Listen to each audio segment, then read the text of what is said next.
네, 안녕하세요. 저는 오늘 사회를 맡은 마이아트 옥션의 큐레이터 김소연입니다.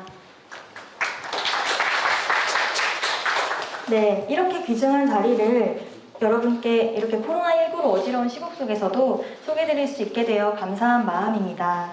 우선 코로나19로 인해 실내 인원이 제한되어 오늘 현장에는 40분만 모시게 되었습니다. 아쉬운 마음에 저희는 현재 유튜브 채널 마이아트 옥션을 통해 실시간 방송을 송출 중인데요. 현장에 함께하지 못하시는 분들께서는 방송을 통해서 오늘 강연 함께해 주시길 바랍니다. 오늘 이 자리는 미국 뉴욕 소재 개인 소장가로부터 운 좋게 소개가 된 18세기 요지연도에 대한 주제로 특별 강연이 진행됩니다. 제37회 마이아트 옥션 미술품 경매를 통해 최초 공개되는 요지연도의 경우 현존하는 요지연도 가운데 그 연대가 18세기 전반으로 최고 연대이며 크기 역시 횡축화면의 길이가 무려 5m가 넘고 높이 1m 56cm로 제작된 최대 크기의 작품입니다. 정말 역사적으로 또 학술적으로 귀중한 우리의 문화유산인데요. 이를 위해 여러 연구자 선생님들께서도 학술적으로 저희에게 많은 선의의 도움을 주셨습니다. 소개 올리겠습니다. 먼저 오늘 첫 번째 특강을 맡아 진행해 주실 경기도박물관 학예실장 박본수 선생님이십니다. 네, 다음으로 두 번째 특강을 맡아 주실 성균관대학교 초빙교수 김수진 선생님이십니다. 마지막으로 오늘 학회 일정으로 인해 이 자리에는 함께 하시지 못했지만 한국학중앙연구원 수석연구원이신 윤진영 선생님께서 월간미나 8호로를 통해 특별히 작품 설명을 맡아주셨습니다. 이에 월간미나 측에도 함께 감사 인사를 전합니다. 저 또한 이번 경매를 준비하면서 또 여러 작품을 다루면서 이 세 분 선생님께 작품을 대하는 자세라든지 학문하는 사람으로서의 자세라든지 여러모로 많이 배우게 된 계기였는데요. 이 자리를 빌어 세 분 선생님께 다시 한번 감사 인사를 드립니다. 바로 이어서 강연을 청해 듣도록 하겠습니다. 첫 번째 강연은 경기도박물관 학예실장 박본수 선생님께서 진행해 주시겠습니다. 박본수 선생님께서는 2016년도 조선시대 요지연도 연구라는 주제로 박사 학위를 받으셨고 여러 학회에서도 역시 요지연도를 비롯하여 궁중책거리, 십장생도 등 궁중회와 관련 연구 및 발표를 지속적으로 해오고 계십니다. 오늘 강연 주제는 새로 발견된 요지연도의 내용과 양식적 특징으로 바로 청해 듣겠습니다. 네, 부탁드립니다.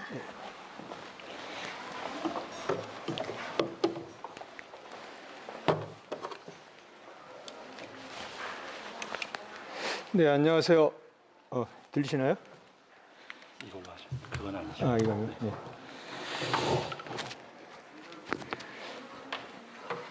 들고 해야 돼? 아니, 네. 네. 네, 안녕하십니까. 소개받은 박본수라고 합니다. 제가 이거 마스크를 써야 될지 벗어야 될지 잘 모르겠는데요. 쓰고 있겠습니다. 우리를 서로 못 믿는 상황이기 때문에.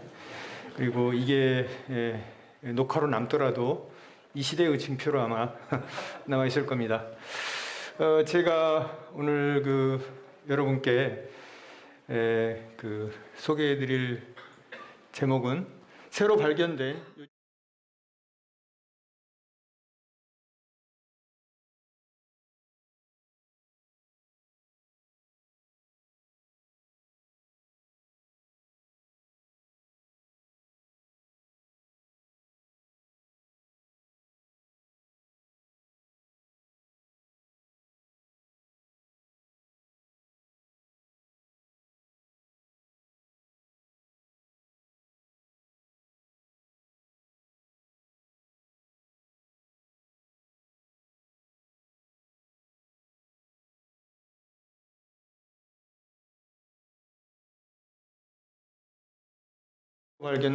요지연도의 내용과 특징 이렇게 세 단원으로 가도록 하겠습니다. 요지연도는 대표적인 장수길상회화죠. 십장생도도 있습니다만은 십장생도는 인물들이 없죠. 인물들이 없는데 요지연도는 인물들이 잔뜩 나타난단 말이죠. 그래서 사실 저는 이제 석사 논문 주제로는 십장생도를 썼는데 요지온도를 택하면서 많이 어렵다는 생각을 했어요. 일단 도석인물화, 신선 도상이 많기 때문에 그래서 결론적으로는 아직도 제 박사학위 논문이 완성이 안 됐다고 생각이 되고요. 결정적으로 이렇게 좋은 작품이 계속 나타나기 때문에 언제까지 마무리를 지어야 될지 모르겠습니다. 그 신선도를 비롯한 이 요지온도 주제의 논문들이 30년 전부터 있었습니다. 여러분이 잘 아시는 지금 덕성여자대학교의 박은순 교수님이 84년도에 석사학위 논문으로 조선시대 신선도 연구를 하셨고요. 87년, 90년도에 순조, 정조 때 왕세자 관련 개병 연구를 이미 시작을 하셨습니다. 그 이후에 진전된 논문들이 나오기 시작했는데요. 이화여대 대학원에서 우현수 선생이 96년도에 냈어요. 그러니까 25년 전이죠. 이분은 지금 미국에서 큐레이터로 활동 중이고요. 성균관대에서 초상화로 유명하신 조선미 교수님, 지금 은퇴하셨죠.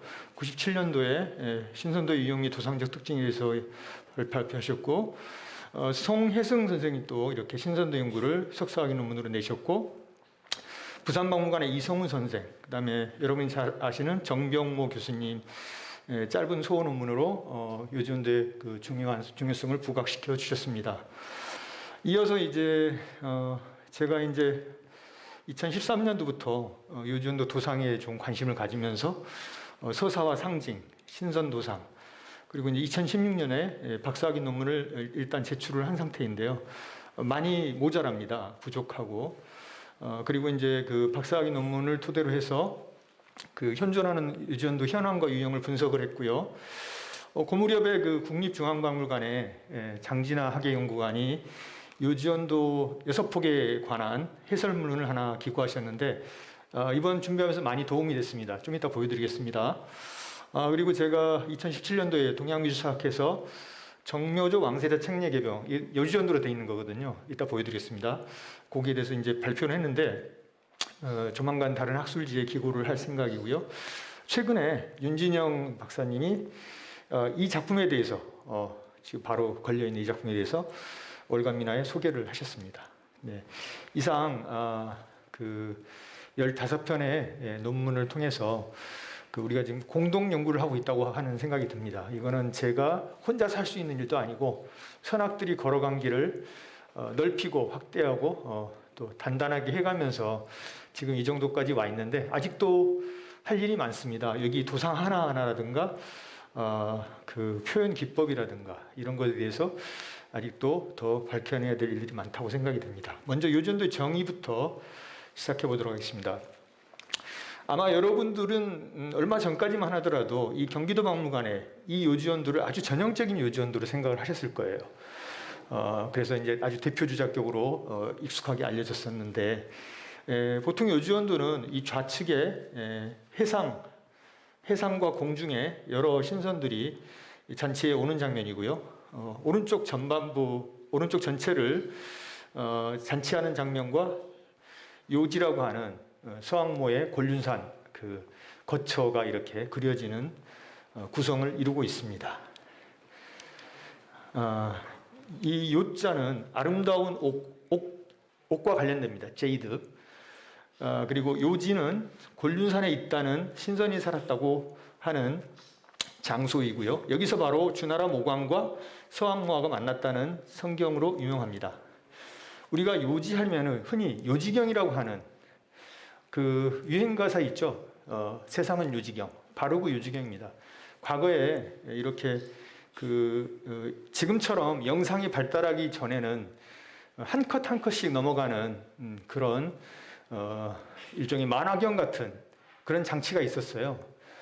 지금 밀레니얼 세대는 전혀 모르실 테고 사실 저도 잘 모르겠어요. 근데 아마 해방공간, 6.25, 뭐 7, 80년대까지는 이런 게 있었지 않았나.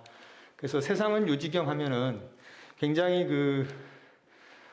재미있고 또 엄청난 그 스펙터클과 재미난 요소들이 있는 그런 풍경을 말한다고 하겠습니다. 그래서 그런 노래 가사도 있고 또 근데 이게 이제 신선이 산다는 바로 아까 그 설명드렸던 이 서왕모의 그 장소에서 펼쳐지는 이 바로 요지와 관련이 있다라는 거죠. 어원이.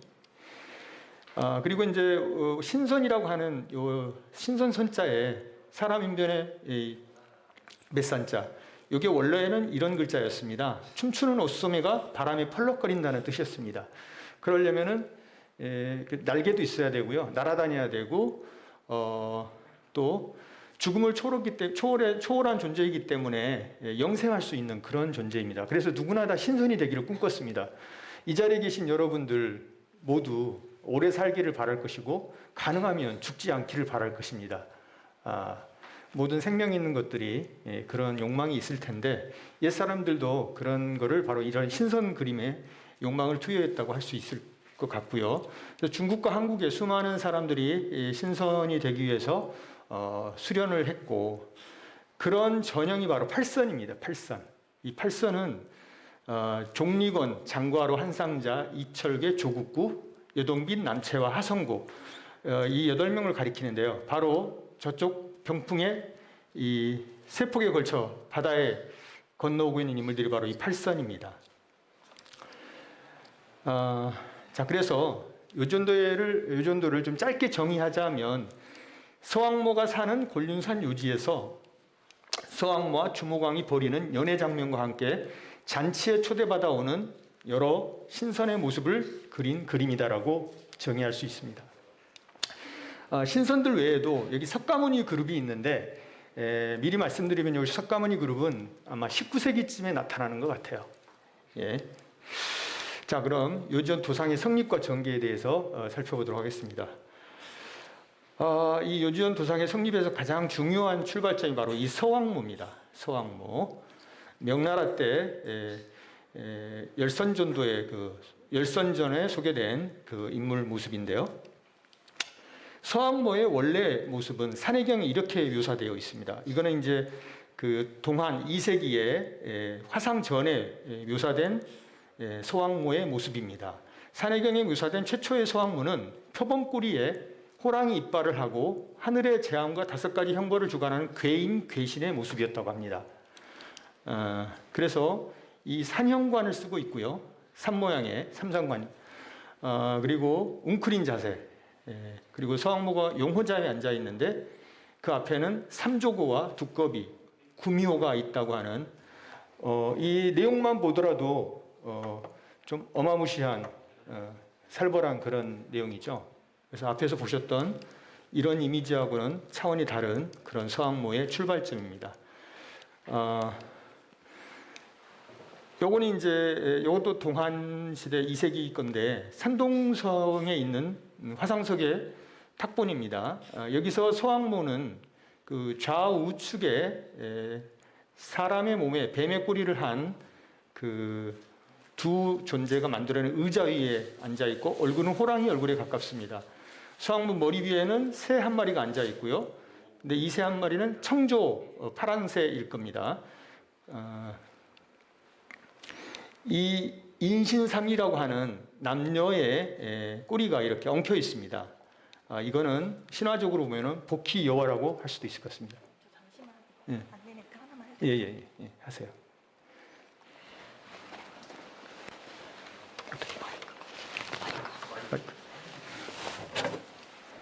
네, 죄송하지만 안내멘트 하나만 드리겠습니다. 지금 현장에 참석하지 못하신 분들께서 유튜브로 보고 계신데요. 그 링크 전송 때문에 잠시 1분만 기다려주시면 감사하겠습니다. 잠시만 기다려주시면 감사하겠습니다.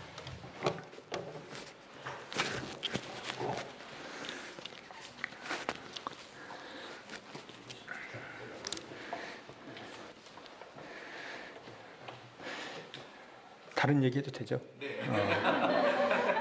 제가 지금 그 직장에서 그 어쩔 수 없이 이런 유튜브를 하면서 해보니까 재밌더라고요. 이게 뭐냐면, 그 줌을 이용한 화상회의라든가, 또 지난번에 정병문 교수님 특강도 저희가 유튜브로 중계를 했는데, 이게 좋은 게요. 뭐냐면, 사람들이 오고 가지 않아도 콘텐츠를 다 공유할 수 있다는 거예요. 사실 귀찮고 이게 기기에 익숙치 않아서 그냥 언젠간 하겠지 그러고 있었는데 코로나 때문에 하게 되네요. 네, 강의하겠습니다. 네, 예. 자, 그래서 이제 서왕모 이야기는 제가 간단하게 설명을 드리고, 이게 굉장히 긴 이야기인데 줄여서 압축해서 하다 보니까 아마 이해하기 힘드실 거예요. 그냥 원래 어렵다 하고 생각하시고 넘어가시고요. 요거는 이제 마차가 보이죠? 8마리 말이 이끄는 팔준마라고 합니다. 여기에 지금 주모광이 타고 있는 제감도설의 장면입니다. 주모광은 서쪽으로 여행을 갑니다. 그러니까 이제 도낭 뭐 이쪽으로 계속 여행을 해서 자기가 지배하는 세상의 끝을 보고자 하는 거죠. 그런데 그 여행 과정에서 서왕모랑 만나고 잔치를 벌이게 됩니다. 신화적인 이야기입니다. 그래서 이 주모광과의 연애 장면이 바로 요지연대 도상이 되는 거고요. 그 요지에서 자라는 복숭아, 선도가 반도라고도 하죠. 이게 이제 장수의 핵심 아이콘이 됩니다. 예. 아유, 죄송합니다. 중국의 이제 요전도 도상의 성립과 전개의 이제 본격적인 부분인데요. 유성년이라고 하는 화가의 작품입니다. 이렇게 길다란 축에 지금 주모광이 타고 온 마차가 보이고, 여기 바로 이 요지에서, 깊은 산속 요지에서 서왕모와 주모광이 만나고 있는 장면입니다. 자, 이 그림은 미국에 있는 넬슨 애킨스 뮤지엄에 소장되어 있는 무려 4m 76cm의 가로로 길다란 횡권입니다. 이 높이는 52cm이니까요. 52cm. 그래서 이제 그 부분인데 바로 이게 복숭아 나무입니다. 너무 이 화면이 작아서, 그림이 좀 작게 지금 나와서 어쩔 수 없는데요. 부분도입니다.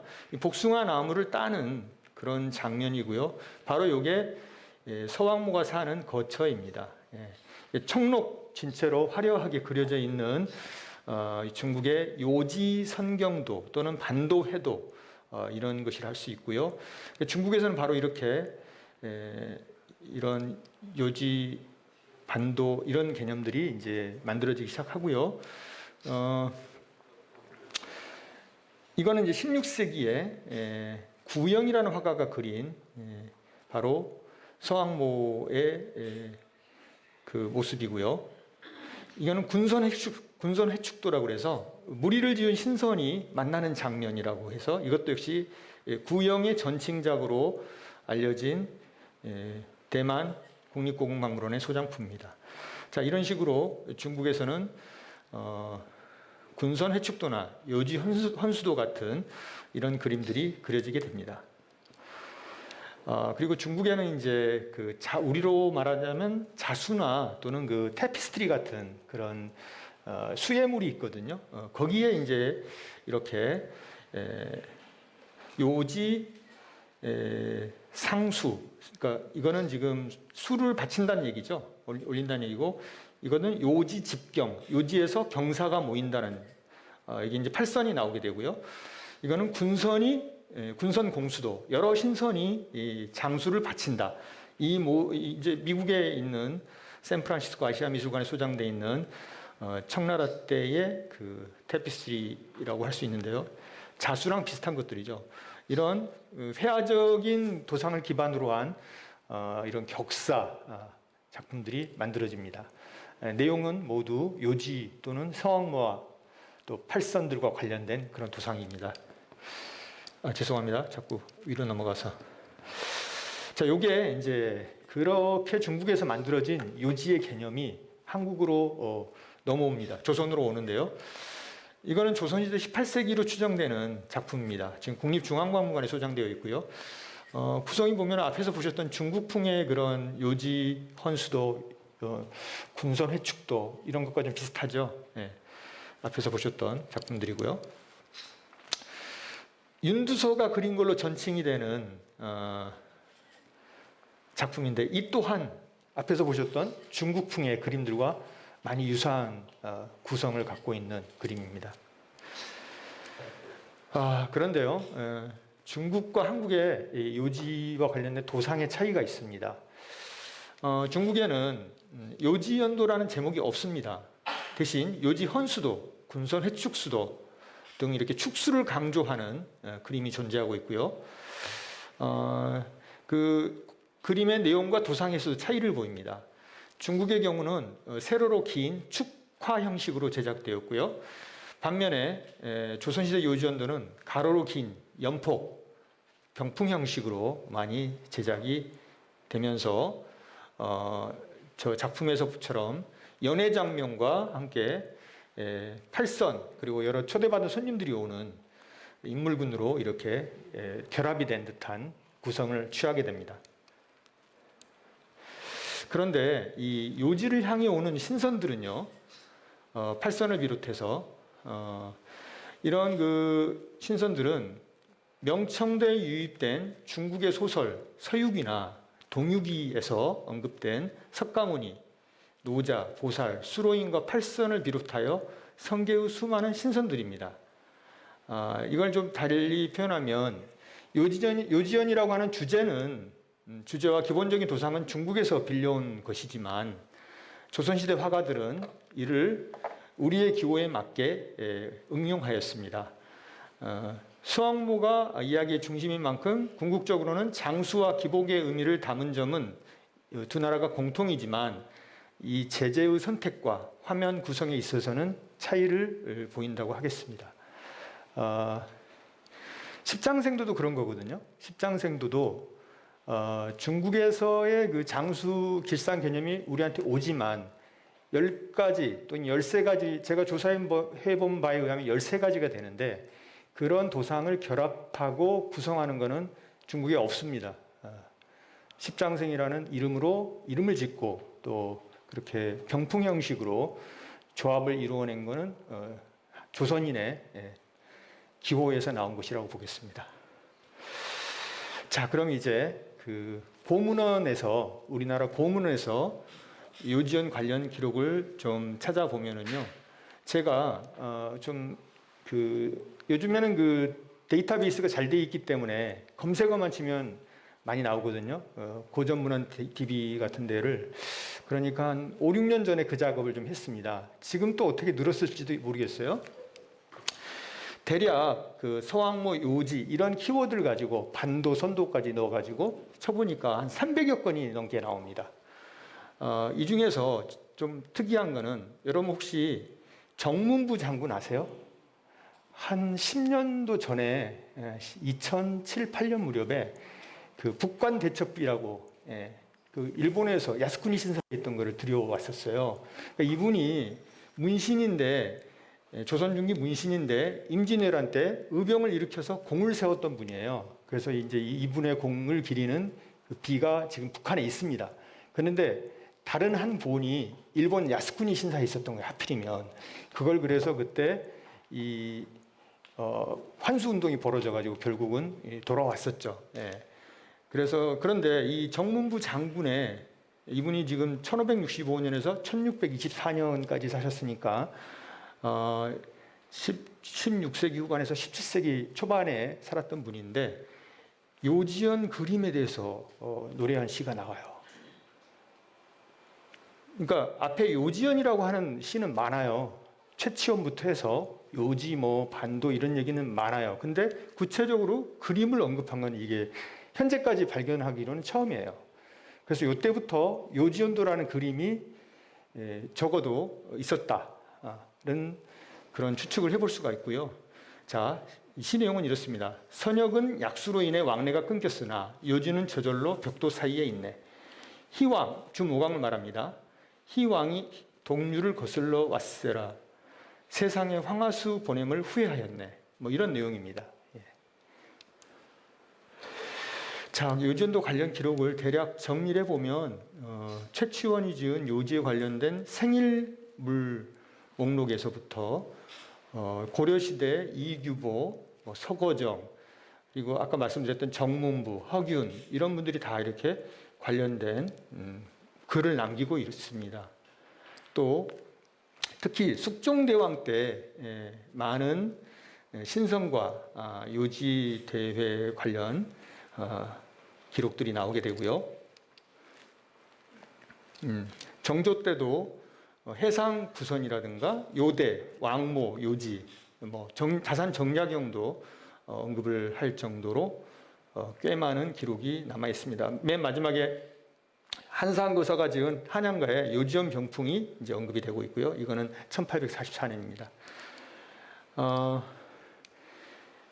숙종은 그 서화에 관심이 많았던 왕이에요. 그래서 요지대회도라고 하는 제목으로 글을 지었고요. 여동빈과 팔선에 대해서 신선그림에 대한 글도 남겨놓았습니다.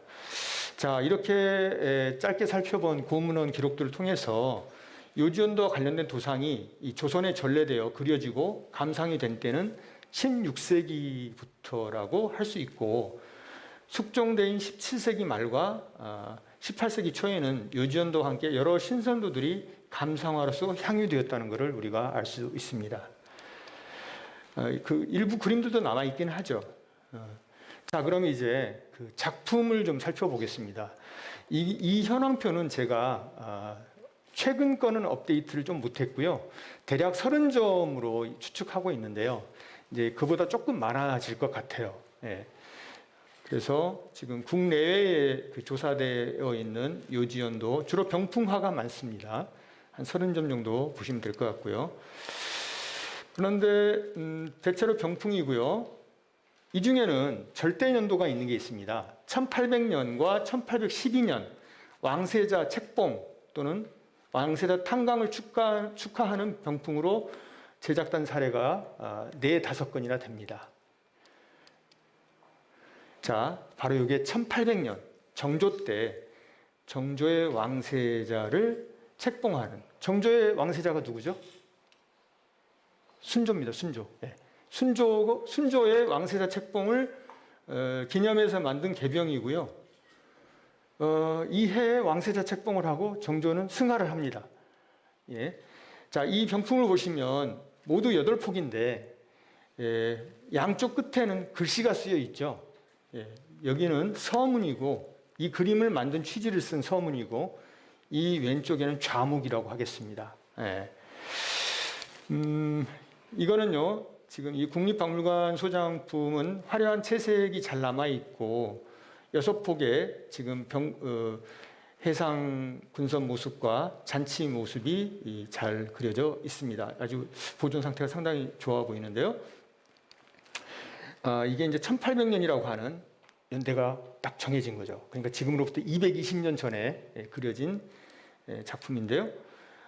순조의 책봉을 기념해서 선전관청에서 발의해서 제작한 병풍입니다. 자, 또 하나의 1800년작 정묘조 왕세자 책례 개병인데요. 자, 이 그림은 서울역사박물관에 보관이 되어 있습니다. 수장이 되어 있는데 이거는 5폭입니다. 5폭인데 이렇게 보시면 좀 비교가 되실 것 같아요. 자, 국립중앙박물관에 있었던 이 서문과 좌목 중에서 서문은 있어요. 서문은 있는데 이 좌목 부분이 빠져 있고, 그리고 전체적으로 오른쪽에 이 4폭은 남아 있는데 여기 한 2폭 정도가 빠져 있어요. 그러니까 이것도 원래는 완형이 이렇게 생겼는데 결실이 됐다고 봐야겠죠. 자, 또 하나 1812년, 요거는 이제 박은순 선생님께서 일찍이 30년 전에 연구를 해서 발표한 자료인데요. 이 그림들이 지금 국내이든 국외이든 어느 소장가의 집안에 잘 모셔져 있으리라고 생각이 됩니다. 학계에 발표된 이후로 지금 나타나지 않고 있습니다. 그래서 수배 중입니다. 수배 중입니다. 지금 수배라고 하니까 좀 그런데요. 찾고 있습니다. 애타게 찾고 있습니다. 왕세자 순조 때 왕세자의 탄생을 축하하는 의미로 그려진 순조의 왕세자는 효명세자입니다. 효명세자 그 드라마에도 나오고 해서 여러분 혹시 탤런트 이름으로 기억하실지 모르겠는데, 그래서 1809년에 세자가 태어났을 때 산실청에서 근무했던 관원들이 만든 왕세자 탄광 계기명인데, 이제 세자 책봉을 하고 나니까 그 왕실의 경사를 탄생을 왕세자 탄생으로 이렇게 치환을 해서 그린 그림인데요. 재밌는 거는 이제 요 병풍 8폭으로 되어 있는데 병풍 뒷면에 이렇게 글씨가 쓰여 있습니다. 여기 보시면 왕세자 탄광 개병이라고 되어 있죠. 을사년 8월에 초 9일 날 그렇게 해서 1812년이라는 연대가 나오게 되어 있고요. 그림을 보시면 오른쪽에서 쭉 보시면 여기 서왕부가 있고 이 주모광이 있어야 될 위치에 상당히 젊은 모습이 보이시죠. 그래서 더 보고 싶어요. 대체로 여기 위치에는 수염난 주모광 같은 좀 나이 든 남자들이 그려지는데 여기는 좀 젊은 사람이 그려져 있어서 혹시 왕세자를 그린 게 아닌가라는 생각을 해보는데 빨리 나타나서 우리에게 모습을 보여주기를 바라겠습니다. 자, 요지언도의 구성과 형식 중에서 아주 중요한 작품 하나를 보여드리겠습니다. 이 작품은 지금 국립중앙박물관에 소장되어 있는 6폭 병풍인데요. 보통 우리가 그 조선시대 병풍들 보시면 6폭, 8폭, 10폭, 12폭까지도 있습니다. 근데 이제 6폭은 제가 참 처음엔 적응을 잘 못했는데 좀 자료를 찾다 보니까 일본과의 교류를 할 때 외장이라고 하는 그 일본의 병풍이 많이 우리나라에 유입이 되거든요. 근데 일본 병풍이 6폭으로 되어 있는 것들이 꽤 많아요. 그런 과정에서 6폭으로 만들어진 것들도 꽤 있을 수 있겠다라는 그런 생각을 하게 됐고요. 자, 이 그림도 상당히 지금 이번에 소개된 요지언 병풍하고 유사점이 느껴지실 겁니다, 아마. 그런데 이제 그 저쪽에는 누대가 있고 상당히 좀 스펙터클하게 잡혀 있다면 여기는 좀 공간이 협소해 보이긴 하죠. 그렇지만 이제 이 두 작품을 좀 비교를 해보면 재밌는 이야기가 나올 수 있는데요. 이 그림은 이제 국립중앙박물관에 지금 소장돼 있는데 장진아 학예연구관의 그 해설에 의하면 아직 병풍이 돼 있지 않은 상태라고 하고요. 소개가 아마 안 된 것 같아요. 병풍이 안 돼 있기 때문에 전시도 안 된 것 같고 일반에 공개된 적이 별로 없는 것 같아요. 자료로만 소개되는데 매우 화려합니다. 그러면서 장진아 학예관은 이거를 지금 18세기보다도 좀 더 앞선 시기인 17세기일 수도 있겠다라는 추측을 하더라고요. 그래서 저도 어느 정도 공감을 하는데 이제 결정적 단서들을 좀 더 찾아봐야 되겠죠.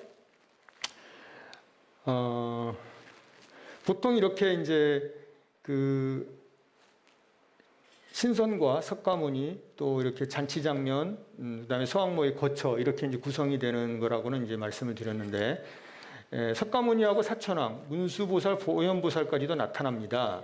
그런데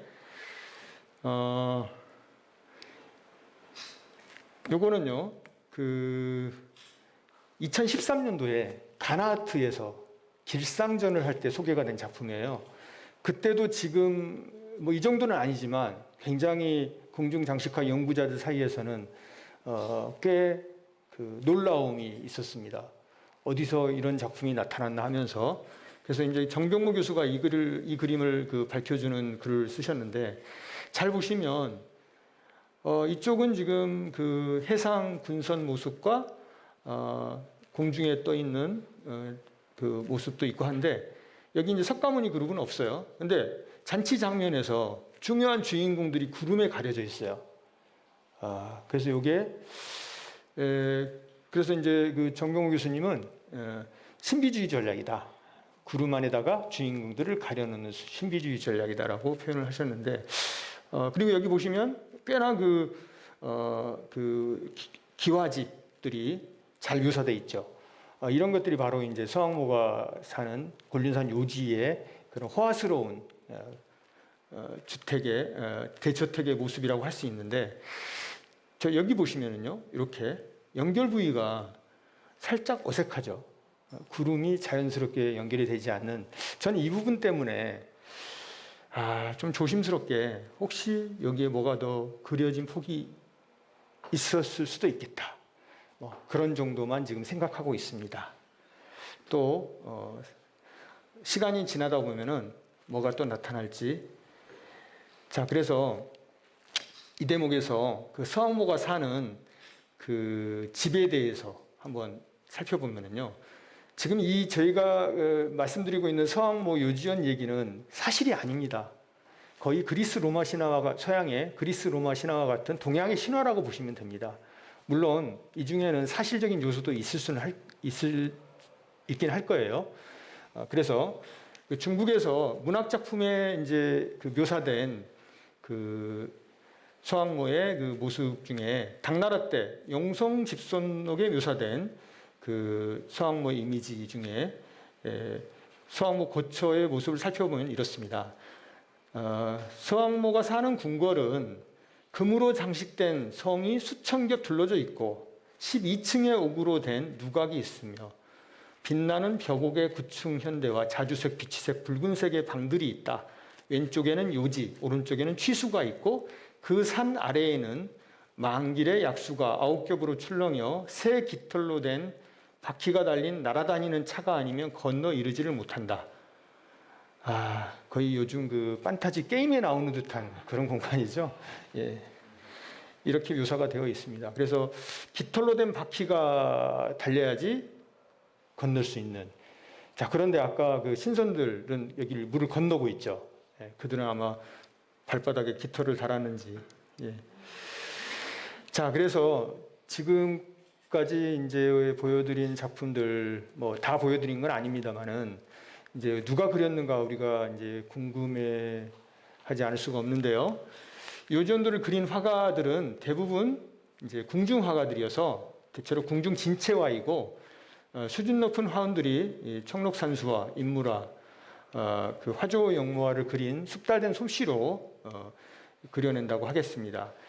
자, 요지연도를 그린 화가들은 장계만, 윤두서, 김득신, 유숙 등의 인물이 지금 떠오르고 있는데요. 이 중에서 가장 확실한 인물은 장계만입니다. 1694년생, 인동 장씨 집안이고 장계만 집안은 어마어마한 화원 집안이고 장등만 또 그 후손 증손자 중에는 책가도로 알려진 장한종도 이 집안 출신입니다.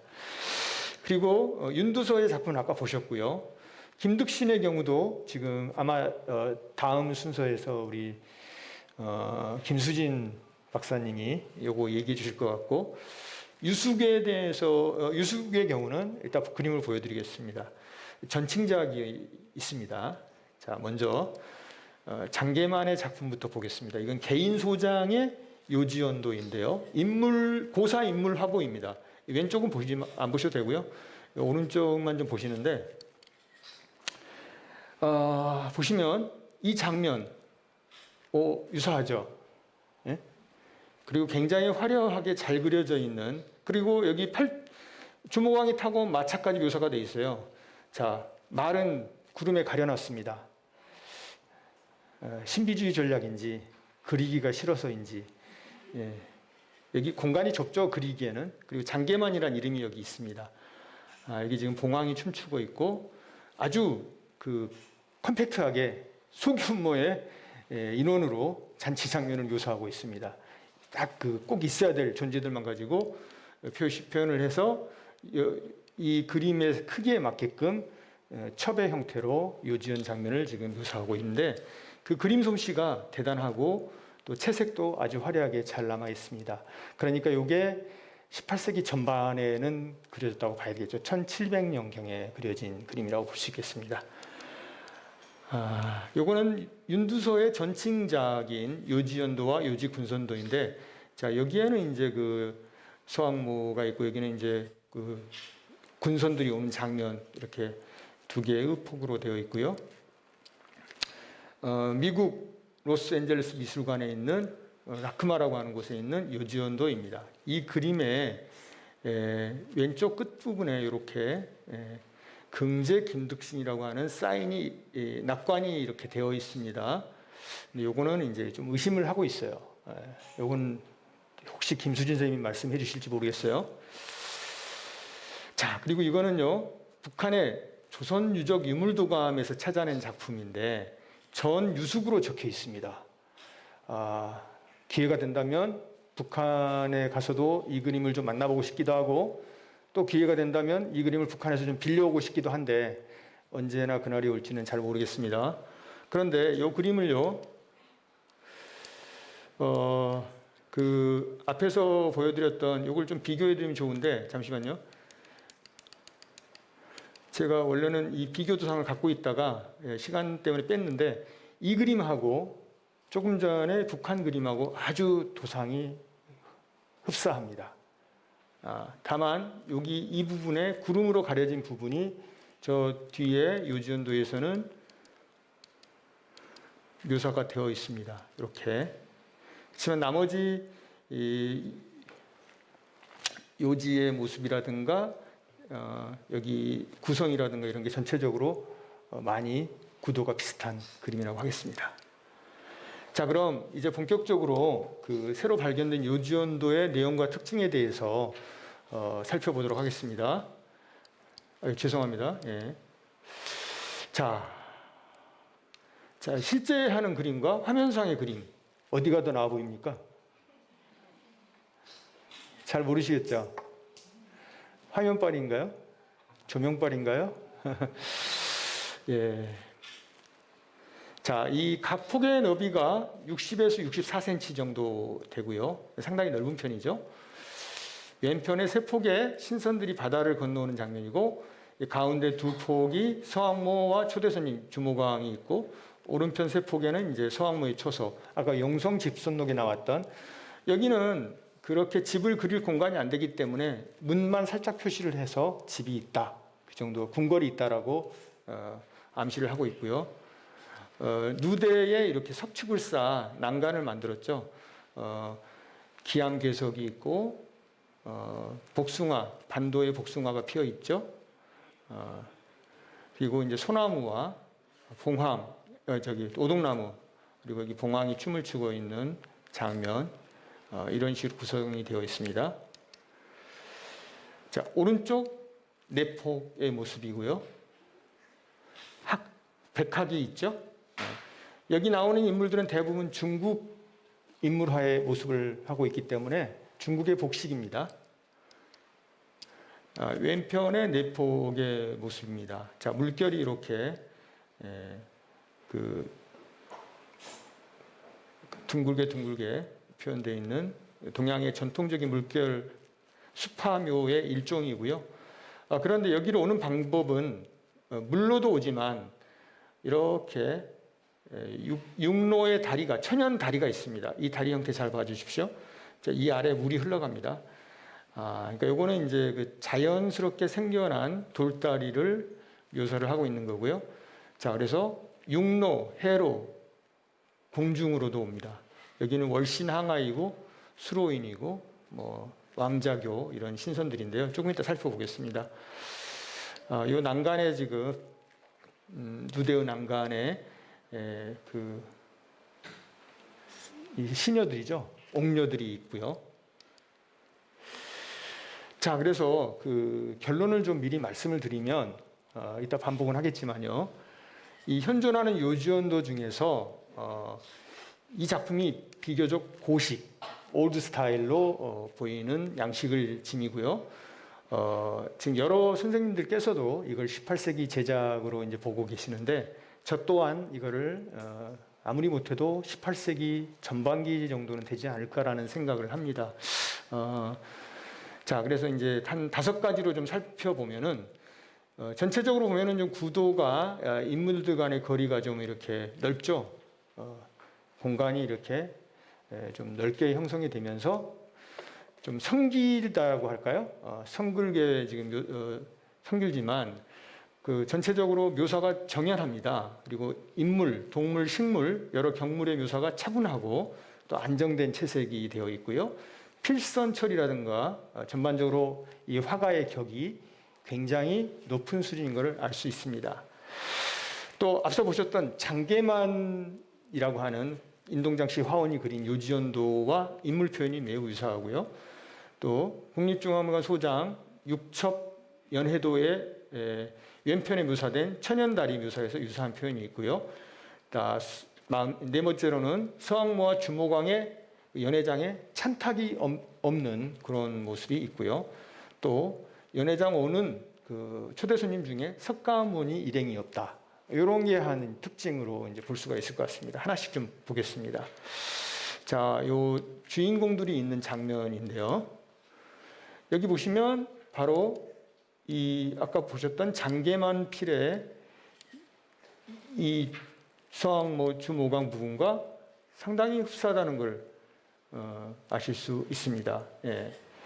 이거는 이제 거의 장계만이 1694년생이니까 17세기 전반기를 아주 활발하게 활동을 했을 가능성이 있죠. 여기 보이는 이 서왕모가 입고 있는 옷이라든가 이런 묘사를 보면 상당히 비슷하다는 느낌을 받을 수 있고 이런 봉황의 모습 또한 그렇습니다. 자, 이거는 국립박물관 여소포 병풍인데요. 자, 이 작품도 보시면 방금 전에 보셨던 거하고 매우 유사하죠. 예, 그래서 마이아트 옥션에서 지금 선보이는 이 작품과 국립중앙박물관 소장품 이 작품 또한 연관성이 있는 양식적으로 서로 친연성이 있는 작품이라고 볼 수 있겠습니다. 예, 제가 아까 말씀드렸던 천연 다리 부분. 예.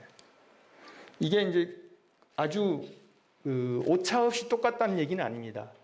그리는 과정에서 변화가 있기는 하지만 기본적으로 구성을 하면서 이런 상상력으로 맨 왼쪽에다가는 육로의 그 연결 부위를 다리로 표현하고 밑에 물이 흘러가게 하는 이런 그 방식 자체가 한 작가 또는 그 작가 군에서 나올 수 있는 상상이라고 볼 수 있을 것 같습니다. 예, 그리고 계속해서 그 다리에 대한 설명이네요. 다음으로는 이제 그 인물들 묘사인데요. 제가 요 지금 표현한 부분은 앞에 찬탁이라고 하는 잔치상이 없는 모습인데요. 아까 보셨던 1800년 국립중앙박물관 소장의 왕세자 책례 개병 예에는 이렇게 주모관과 서왕모 앞에 찬탁이 놓여 있습니다. 경기도 박물관 소장품에도 이렇게 찬탁이 놓여 있고요. 자, 그리고 아까 제가 미리 말씀드렸던 작품인데 2013년 가나아트 센터에서 열렸던 길상 우리 채색화 걸작선에 소개된 이 요지연도에 대해서 정봉호 교수님이 이 조선후 요지연도 가운데 초창기에 제작된 작품이라고 했습니다. 그 근거로 이 그림 중에 나타나는 용의 모습이 1720년 숙종, 명릉, 산릉 도가무기에 나오는 용 그림과 매우 유사하다는 점을 들었는데 이쪽에 이제 그 용 모습이 하나 나오게 되는데 여기 보시면 이 해상에 오는 그 신선들의 모습과 또 석가모니가 없는 이런 구성이 이 두 개가 좀 일치하는 측면이 있어요. 다른 데는 좀 비교하기가 뭐하고요. 여기 뭐 주인공 부분은 비교 대상이 안 될 것 같고 여기 부분도 마찬가지죠. 여기는 워낙 거한 뭐 12층 루드는 아니지만 아주 화려한 그 궁궐을 묘사를 한 상태이고 이쪽이 좀 비슷하죠. 그래서 이제부터는 여기 나오는 그 인물들에 대해서 좀 설명을 드릴 건데요. 석가모니와 사천왕 부분이 지금 이게 그 1800년 국립중앙박물관 작품에 나오는 모습입니다. 석가모니와 사천왕이죠. 사천왕 그 앞에 이제 원숭이 같은 모습도 나타나고, 요거는 이제 그 경기도 박물관 소장품에 나오는 석가모니와 사천왕입니다. 1800년이면 18세기일까요? 19세기일까요? 2000년이 21세기일까요? 20세기일까요? 뭐 이런 질문하고 비슷하죠. 아무튼 이 1800년에 그려진 작품이기 때문에 이때는 서유기아죠. 이런 석가모니와 이런 게 그려졌는데 아마도 그 1800년을 그 조금 전에 그러니까 중국에서 그런 서유기라든가 명나라 그 소설들이 들어와서 이제 유행을 하게 되면서 이게 도상으로 그려진 것 같은데 그건 제가 좀 더 찾고 있습니다. 지금 아직 뭐 이렇게 정확하게 표현을 못 하고 있는데 그냥 이렇게 심증만 가고 있는 상황인데요. 예, 그런 부분이고요. 이제 마이아트 옥션에 나온 이 작품들의 세부 모습인데 보시면 이렇게 흰 사슴 부분이죠. 요건 이제 마이아트 옥션의 모습이고, 요거는 지금 그 국립중앙박물관 그 소장품의 모습이에요. 6폭 있죠, 6폭. 예. 그것과 봤을 때 유사하다는 걸 표현하기 위해서 제가 이렇게 비교를 한 거고요. 예, 여기. 예, 요거는 이제 그 감상을 하시죠. 지금 저 아래에 있는 이 레이저 포인트가 가리키는 이 부분입니다. 이 부분에 마차와 그 팔준마가 지금 대기하고 있는 그런 모습인데, 인물 묘사라든가 세부 묘사가 아주 섬세하게 잘 되어 있고요. 복숭아 모습도 그렇습니다. 복숭아의 계절이 끝나가는데 아주 이거 먹으면 3000년을 살 수 있을 것 같은 영지와 함께 갑자기 배가 고파지는데요. 자, 여기 이제 공작도 있고요. 여기 인물들, 공작한테 모이를 주는 이렇게 동자도 보이고, 그릇, 병을 들고 있는 옥녀들, 그리고 연꽃이 피어난 연못의 다리, 예.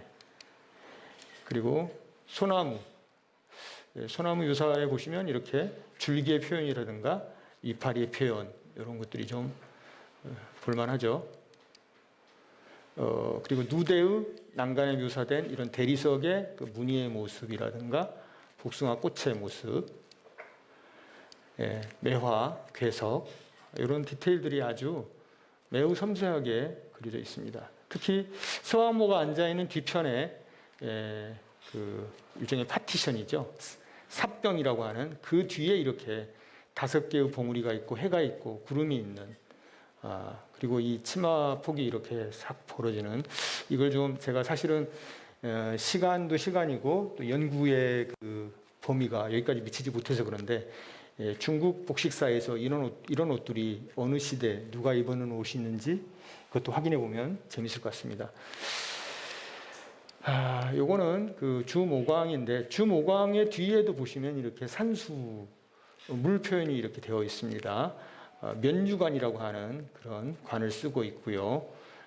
전체적으로는 노란 빛이 도는 그런 관복을 입고 있는 모습인데, 중요한 건 바로 이겁니다. 드십시오. 이거 2개 드시면 6000년입니다. 6000년. 이거 하나 드시는데 3000년 살 수 있거든요. 여기도 있네요. 여기도 서왕모 드시라고.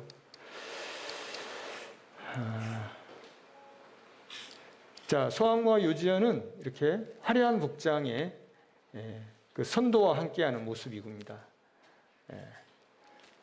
주모광도 이 그림은 이제 경기도 박물관 소장품 요지연도의 모습이고요. 자, 요거는 그 중국의 그 열선전이라든가 신선전에 온 모습이고요. 서왕모의 모습이고요.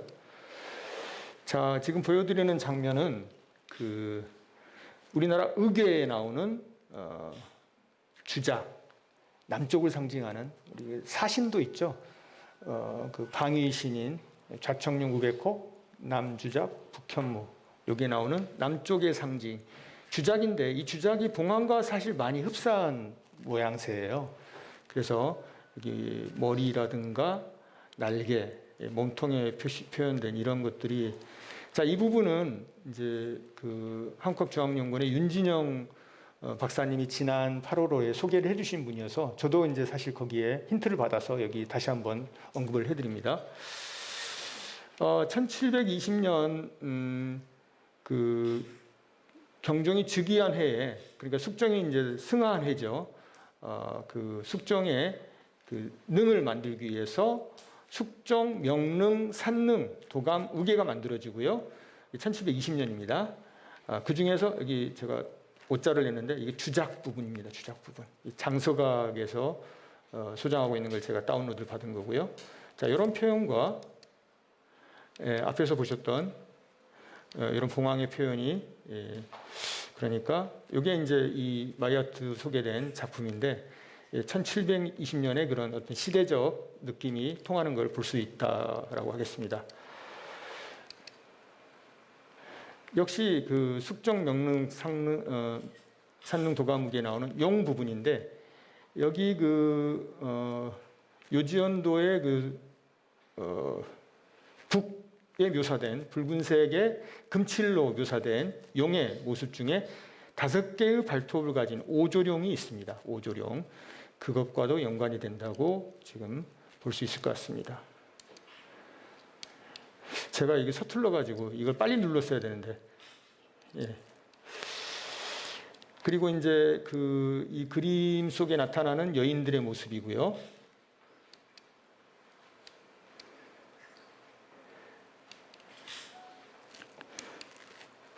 네, 이렇게 이제 화면의 6번째 폭에 공중에 학을 타고 피리를 부는 이 존재는 왕자교라고 하는 존재입니다.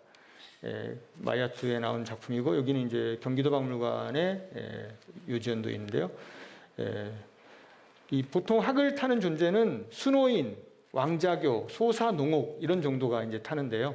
왕자교는 생황을 잘 불어 봉황의 울음소리를 냈다고 하고 이렇게 학을 탄 모습으로 그려집니다. 자, 수성노인입니다. 수성노인은 지금 저쪽 병풍에 저 왼쪽에서 보시면 바로 여기 청학을 타고 있죠. 왼쪽 두 번째 폭 여기 레이저 포인트 보이시죠? 예, 여기 청학을 타고 있는 존재입니다.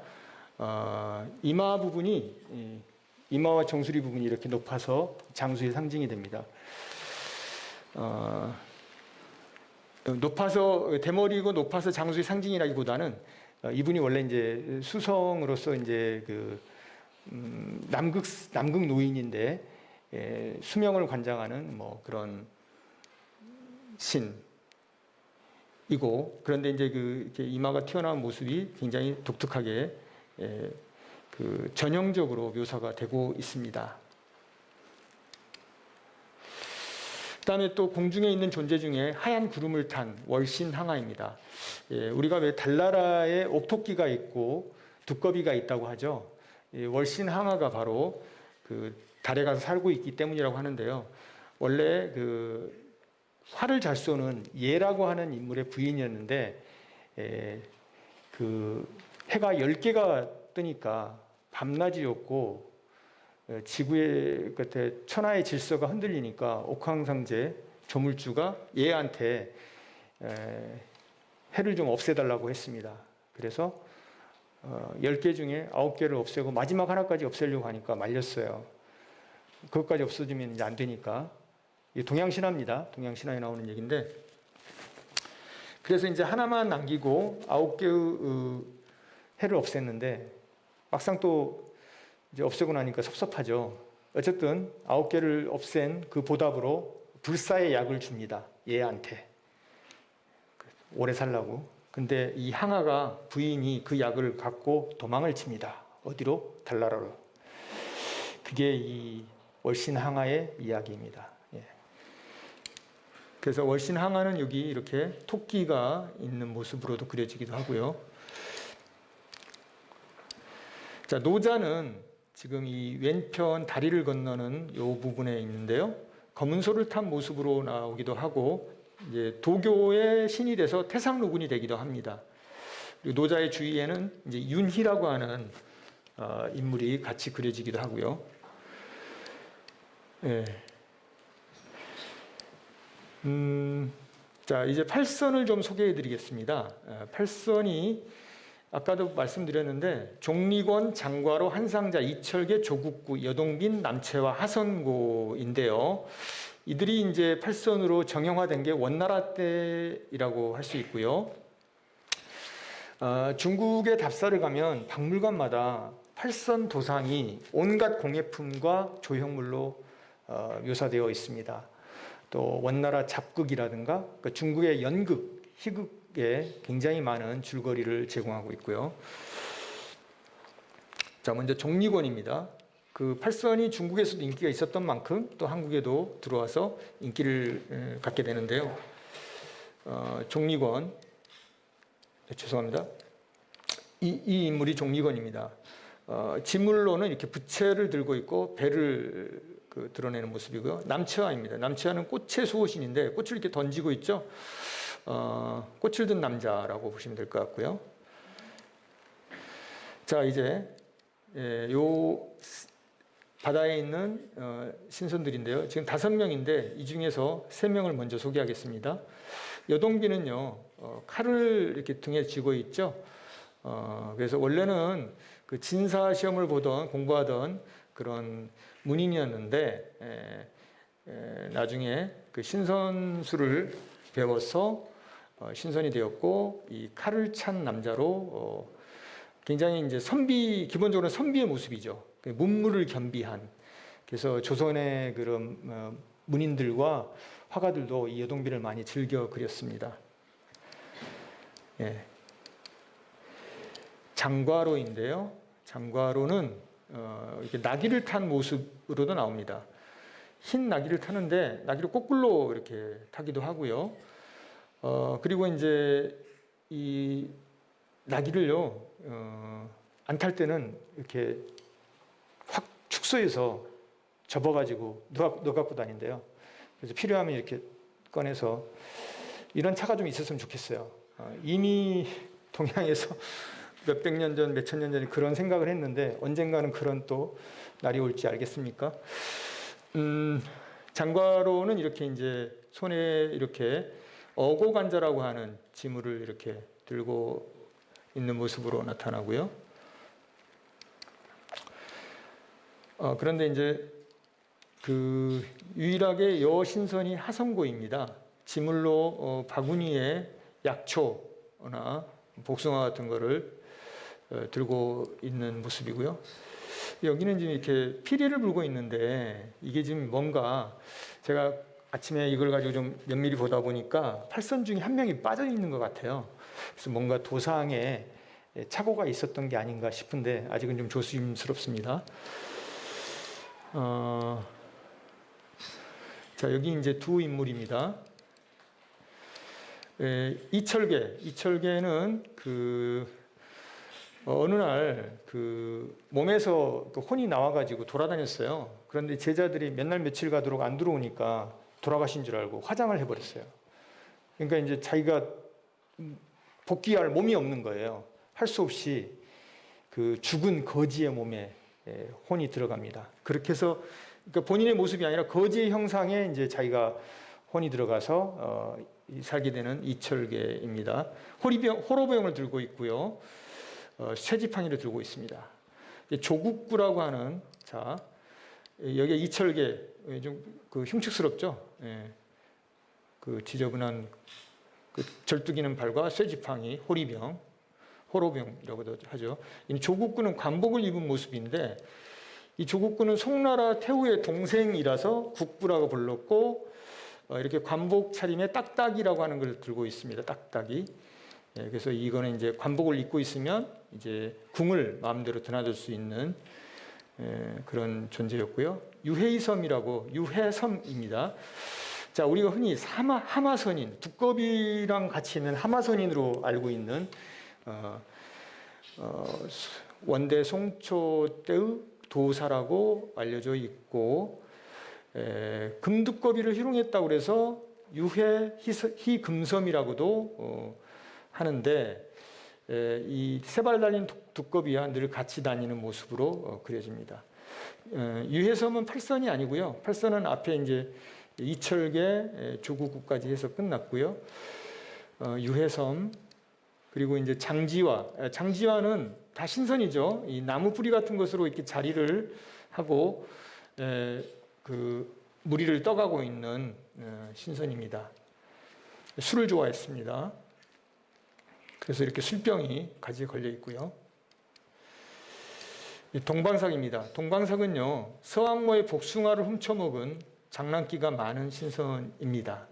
그래서 주모강 이후에 한무제 때에도 서왕모를 만났다는 고사가 있는데 거기에도 이제 동방삭이 등장을 합니다. 그래서 서왕모가 동방삭을 보더니 네가 내 복숭아를 3개나 훔쳐 먹었다지 이 장난꾸러기 같은 놈아 이렇게 이제 합니다.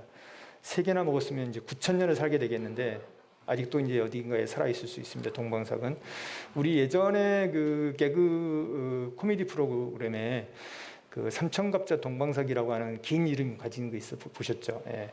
김수한무로 시작되죠. 김수한무 삼천갑자 동방삭 거기에 나오는 그 동방삭입니다. 근데 동방삭은 실존했던 인물이에요. 실존했던 인물인데 이제 그런 이렇게 신화적인 인물로 문학적으로 변환이 됩니다. 자, 적송자라고 하는 인물인데요. 신농시 시대, 그러니까 아주 신화 시대에 비를 관장하는 우사였으며 수정을 복용하는 법에 대해서 신농시에 가르쳐 주었고 뭐 이런 이야기가 있는 어마어마한 시대의 신선입니다. 옷차림 자체가 그 나무와 풀 뭐 이런 식물로 입고 있는데 여기 거북이를 들고 있네요. 네. 신농시 적송자. 예, 지금까지 아이고야 시간이 이렇게 대략 살펴봤고요. 이제 결론을 좀 말씀드리면 제가 이제 박사학위 논문을 쓰면서 대략 한 30점을 분석을 해서 얻은 결과는 이렇습니다. 이제 유형을 제가 대개 4가지로 구분을 했는데요. 1유형, 2유형, 3유형, 4유형을 했는데 1유형을 제가 18세기 정도로 봤거든요. 왜냐하면 17세기까지 올라가는 그림은 거의 없거나 좀 이렇게 확증하기 어려운 경우였고요. 18세기가 가장 올라가는 거고 이때의 특징은 서왕모라든가 이런 등장인물이 나오는데 석가모니는 없어요. 그리고 이제 중국 도상이 국내에 들어오는 과정이라고 해야 될까요? 그래서 일종의 고식에 해당되는 시기라고 보는데 오늘 우리가 주제로 삼은 마야트 옥션도 바로 제1유형에 들어가게 될 것 같습니다. 제2유형은 바로 1800년과 1812년에 있었던 개병을 위시로 한 아주 전형적인 그런 요지연도의 아주 화려한 그림들이라고 할 수 있고요. 제 3유형 또한 전형 양식인데 여기에 이제 그 불보살이라든가 그러니까 여기는 아마 19세기 전반과 19세기 후반으로도 볼 수 있을 것 같아요. 이렇게 이제 2유형, 3유형이 좀 나뉠 수 있을 것 같고요.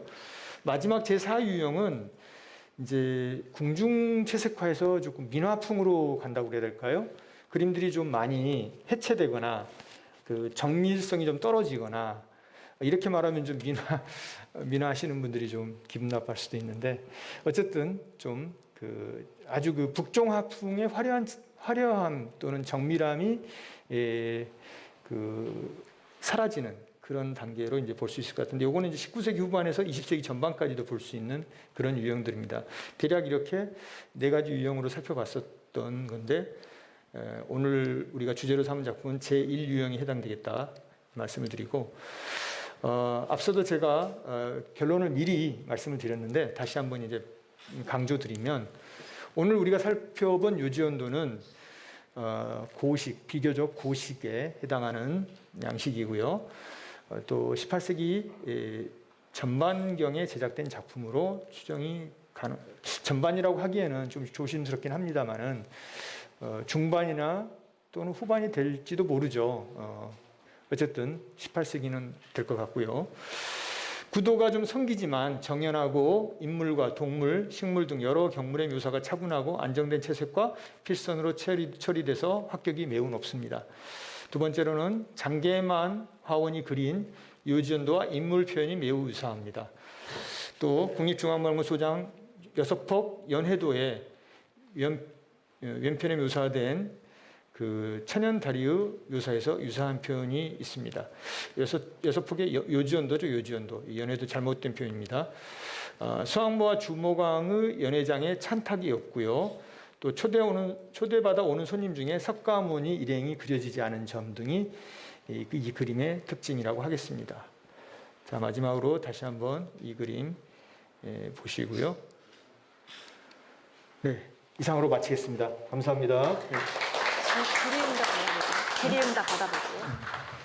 네, 선생님 좋은 강연 잘 들었습니다. 더불어 첫 번째 강연 중 유튜브 채널 안내에 혼란을 드려 죄송하다는 말씀 드립니다. 네, 바로 질의응답 시간을 가지면 좋을 것 같습니다. 질문이 있으신 분은 손 들어주시면 마이크 넘겨드리도록 하겠습니다.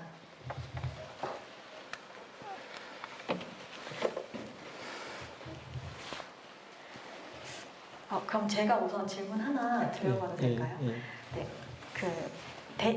궁중에서의 대형 주문작의 경우에는 대부분 이제 화원들의 공동 작업인 것으로 알고 있는데요.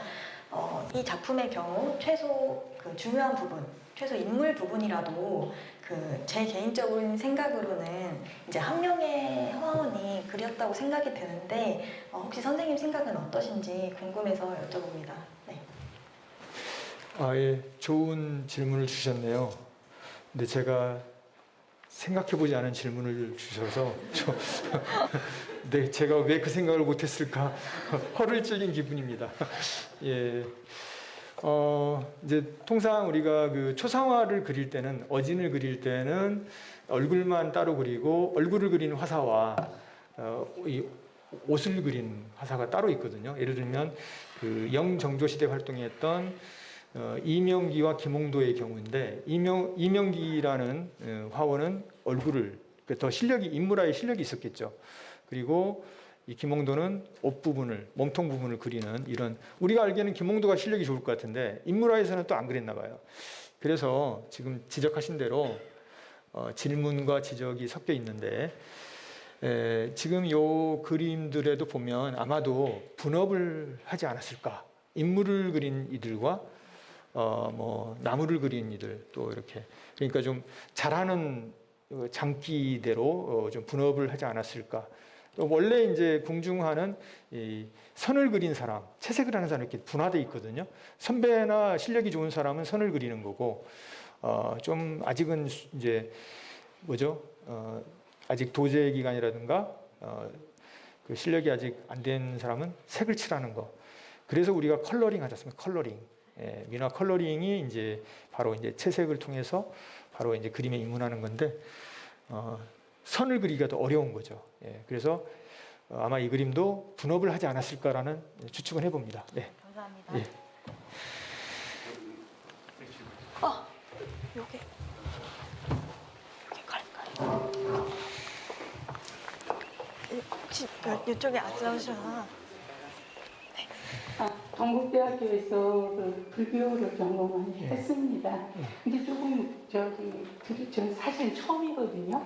근데 이걸 듣다 보니까 저희 감로탱하고 조금 비슷한 유형인 것 같은데 두 가지만 질문드리겠습니다. 감로탱은 원나라 때 도교하고 불교하고 섞인 도상이 우리나라에 들어오면서 도교가 빠지고 거의 불교적 도상만이 살아남았다고 보여지는데요. 그런데 이것은 지금 중국 도상이 도교가 그대로 들어온 경우인데 그게 어떻게 이해를 해야 되는지 아니면 뭐 종교적인 어떤 걸로 그냥 이해가 좋은 건지 그게 궁금하고요. 그리고 이 지금 제목이 요지연도는 연자가 그 연애라는 의미인데 연애가 있으면 일반적으로 음악하고 음식이 이제 나오는데 아까 설명하실 때 음식 상이 빠진 경우가 있다 그랬지 않습니까? 그럼 그것이 도교적인 건지 아니면 어떤 의미를 부여할 수 있는 건지 그거 좀 궁금합니다. 예. 네, 두 가지 질문을 주셨는데요. 그 첫 번째 내용, 그러니까 그 감로탱은 도교와 불교가 결합된 있던 것 중에서 도교가 빠지고 불교만 남게 된 건데, 자, 이거는 요지연도는 그 도교적 도상이 맞고요. 그런데 여기에 불교적인 주제인 석가모니 그룹, 사천왕상 이 그룹이 들어가게 된 것. 나중에 문수보현도 들어갑니다. 그거는요, 그 종교적인 의미라기보다는 그 궁중과 또 그 조선시대 사대부들이 즐겼던 소설, 명대 소설이 들어오면서 서유기, 동유기, 뭐 이런 것들이 이제 유행하게 되면서 그 내용들이 편입이 됩니다. 그게 어느 시점인지는 좀 더 봐야 되는데요. 그게 그려지면서 그 예를 들면 그 사도세자가 그때 당시에 김덕성인가 하는 그런 화원으로 하여금 그리게 했다고 하는 그런 그림들, 회모본, 중국 소설 회모본 같은 게 이제 아마 방증이 될 수 있는 자료인데요. 그러면서 중국의 그 소설의 삽도류가 화원들한테 영향을 미쳤을 거라고 생각이 됩니다. 그래서 결론은 요지연도에 불교 도상이 들어가게 되는 거는 그 종교적 의미라기보다는 뭐 유불선 통합의 의미는 있어요. 유불선 통합의 의미는 있을 수 있을 것 같고, 다만 그 영향은 그런 소설류에서 왔을 가능성이 크다. 거기에 나오는 그 스토리 중에 그 용왕과 뭐 이렇게 팔선이 싸우는 장면이 있거든요. 그런 내용들이 이제 결합이 되는. 거기 보면 이제 요지 잔치 장면에 초대받아 왔다가 가는 그런 장면도 나오고 하거든요. 그런 게 결합이 되는 것 같고요. 답변이 됐을지 모르겠고요.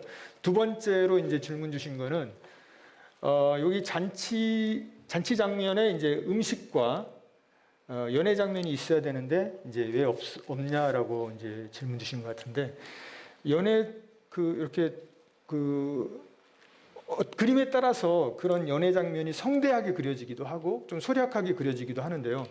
지금 이 그림은 이제 18세기에 요지연도가 막 이렇게 이제 처음 초창기에 그려지면서 아직 그 도상이 완전히 완성되지 않은 그런 상황인 것 같아요. 근데 그림 실력은 워낙 뛰어나지만 아직 정형화되지 않은 단계의 초창기, 이 정도면 뭐 정형화가 안 됐다고 해도 그렇지만 어쨌든 요 뒤로 갈수록 더 이제 이 인물도 많아지고 사람 수도 많아지고 여기 찬탁도 생기고 하는데, 그리고 여기 뭐 춤추는 장면도 나오고 하는데 여기는 지금 그 찬탁이 없긴 합니다. 그래도 복숭아는 들고 있는 음식이 전혀 없지는 않아요. 아주 상징적으로 약간은 있습니다. 다만 화려한 성대하게 차려진 음식상이 없는데, 그건 아마도 중국의 요지헌수도라든가 이런 거 봤을 때 그런 그림에서도 그렇게 상이 그렇게 거하게 차려지진 않았던 중국 도상이 막 들어왔을 때의 모습이지 않을까라는 생각이 듭니다. 네. 음식에서 다른 의미는 거기에서 부여가 안 됩니까? 음식의 의미요? 음식에서 그냥 복숭아 말고요. 아, 찬성을 팔렸을 때 예, 음식들이 예. 거기에 대한 의미 부여가 있을 수 있을 것 같고요. 제가 지금 해결하지 못하는 부분이 지금 복식 부분하고 그런 음식과 그릇 이런 부분들입니다. 그런 부분은 사실 제 혼자 능력으로는 좀 하기가 어려워서 일종의 학제간 연구라든가 이 부분에 관심 있는 분들을 같이 연합해서 하면 좋겠다는 생각을 하고 있습니다. 네. 네, 제가 별관의 질문을 대신 좀 드리도록 하겠습니다. 오조령은 소위 임금을 상징한다고 하는데 정작 실제 사용하는 왕은 조선시대 전반에 걸쳐서 영조 즉위 시기 외에 거의 나오지 않는 듯 하는데요. 도자기도 마찬가지고요. 연구자님께서는 추정하시는 본 작품을 제작한 시기도 또한 영조 즉위 시기와 일치하는 듯 합니다. 혹 연구자님들께서 왕의 상징인 오조령을 정확하고 구체적으로 시문한 궁중화를 보신 적이 있으신지 그 부분을 여쭙고 싶습니다. 그 오조령 부분은 이제 도자사의 문양과 많이 연결이 될 것 같고, 저도 어떻게 들은 바로는 그 영조 시대에 그 오조령을 아주 지속적으로 썼다라고 하는 전에 들은 이야기 중에 그런 이야기가 있기는 한데요. 실은 제가 그 부분은 답변해 드릴 만한 자신이 없습니다. 그 부분은 그 도자사 하시는 분들과 이 문양사의 좀 권위자분들한테 답변을 넘겨드리도록 하겠습니다. 제가 자신 있게 답변을 해드릴 수가 없습니다. 네, 죄송합니다. 네. 네, 별관의 질문을 하나 더 제가 드리도록 하겠습니다. 질문만 자, 어떤 부분에서 중국적인 요소인지, 혹시 어떤 부분에서 한국적인 요소가 두드러지는지 부분을 좀 질문을 받았거든요. 혹시 그 부분에 대해서 설명을 좀 해주시면 감사하겠습니다. 네, 아주 좋은 질문입니다. 쭉 제가 길게 서술을 하다 보니까 이제 너무 많은 내용을 전달해 드리다 보면은 간단한 것들이 잊혀지는 수가 있는데요.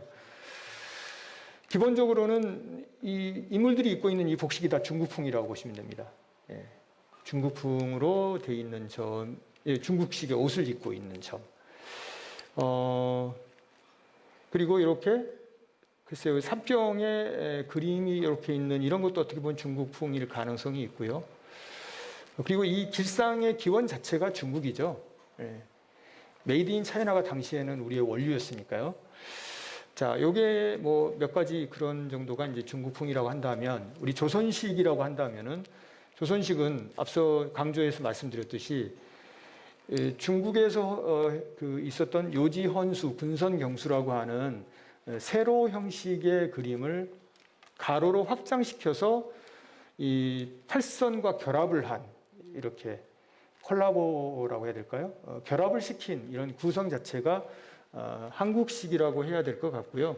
또 이제 중국의 그 이런 북정화를 보면 나무 수종이 굉장히 다양합니다. 그런데 한국은 좀 단순화돼서 소나무, 오동나무, 그리고 여기 복숭아나무 몇 가지 안 되는 정도의 그 대표적인 나무로만 구성이 된 점 등 그런 게 좀 한국적 특징이라고 할 수 있을 것 같습니다. 뭐 더 있을 텐데 지금 생각나는 건 그 정도입니다. 네.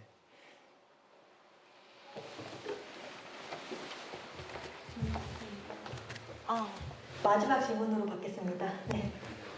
요지연구가 그러니까 뭐 조선말 대한민국 시절에 그 김승희의 그림이 민간으로 이제 우리 모란병이 이렇게 혼례나 이런 데 많이 쓰였잖아요. 그 요지연도나 왕세자 책계류병도 이렇게 민간에서 많이 병풍으로 이용이 됐나요?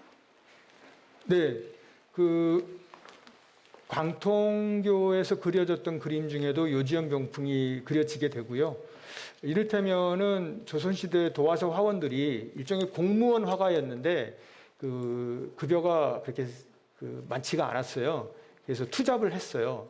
요즘 말로 하면. 그래서 퇴근 후에는 그림을 그려서 팔아서 그렇게 이제 그 생계에 도움이 됐을 것 같고요. 그렇게 해서 그려진 그림들 중에 요지연 병풍도 있고 십장생 요지연 뭐 이런 게 그려지기도 하고 그런 게 이제 바로 민화의 이제 원류가 되는 거고 또 이제 그 혼례식 때 빌려주기도 하는 그런 대목들이 나타납니다. 그래서 궁중에서만 있었던 게 아니고 조선 후반기 말기에 가면 말기 또 일제 강점기 때는 이런 요지연도 뿐만 아니라 궁중회화가 상당히 민간으로 많이 나오게 됩니다. 네, 답변이 되셨는지. 네. 그럼 여기서 1부 강연 마치고 2부 강연은 10분 뒤에 시작하도록 하겠습니다.